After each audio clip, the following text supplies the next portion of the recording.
मार्कंडेय ऋषि ने पांडवों को चरित्र सुनाया है,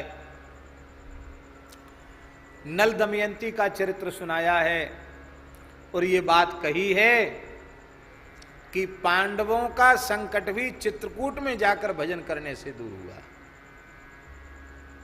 आप चित्रकूट महात्म्य सुन चुके हैं।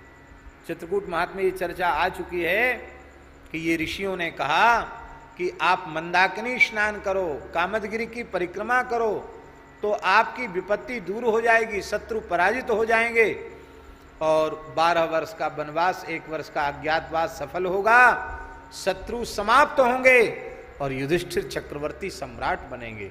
और वही हुआ।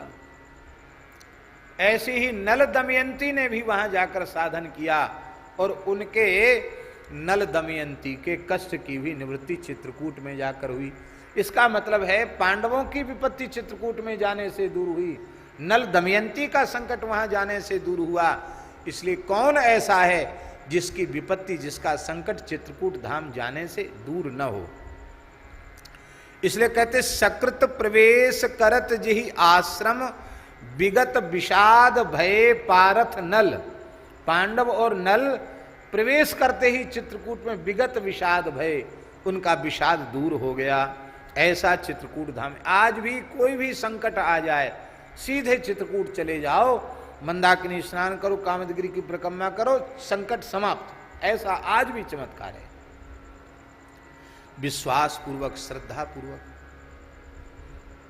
हमने एक चमत्कार देखा है। एक अधिकारी थे इनकम टैक्स के बड़े, उनकी नौकरी छूट गई। नौकरी से क्या कहते हैं उसको,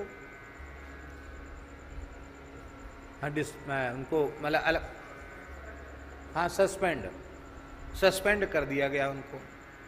कोई भ्रष्टाचार का आरोप था, उसमें सस्पेंड हो गए। वो बेचारे दौड़े दौड़े महाराज जी के पास खाक चौक आए, बोले महाराज ब्राह्मण हूँ, मर जाऊंगा, बेटी विवाह के योग्य हैं, हमारी तो पदोन्नति होने वाली थी और ये कहाँ से विपत्ति हमारे ऊपर पड़ गई। महाराज बोले देखो बातें तो बनाना नहीं, सच्ची बात बताओ तुम्हारी गलती है कि नहीं। बोला हाँ महाराज गलती तो है, लेकिन अब बोले अब तो भगवान के सामने कान पकड़ो के आगे कभी गलत पैसा नहीं लेंगे तो बच सकते हो। महाराज आप जो कहोगे सो मानेंगे, अब तो गलती हो गई सो हो गई। महाराज जा यहां से सीधे चित्रकूट चला जा। महाराज जी के शब्द हैं, मेरे सामने की बात, जा यहां से चित्रकूट चला जा। मंदाकिनी में स्नान करना, कामदगिरि की परिक्रमा करना और हनुमान धारा का दर्शन करना, बस तेरा संकट दूर हो गया। महाराज ये गए, उसके बाद जांच हुई और जांच में ठाकुर जी की कृपा से वो बच गए और वो फिर बहाल हो गए। बोलो वृंदावन बिहारी। यद्यपि उनकी गलती थी लेकिन फिर भी कामतानाथ भगवान की कृपा से वो बहाल हो गए। बहाल ही नहीं, चित्रकूट धाम, कामदगिरि भगवान, मंदाकिनी गंगा की कृपा से तो जीव निहाल हो जाता है, निहाल हो जाता है, सब कुछ प्राप्त हो जाता है। बोलो भक्तवत्सल भगवान की जय।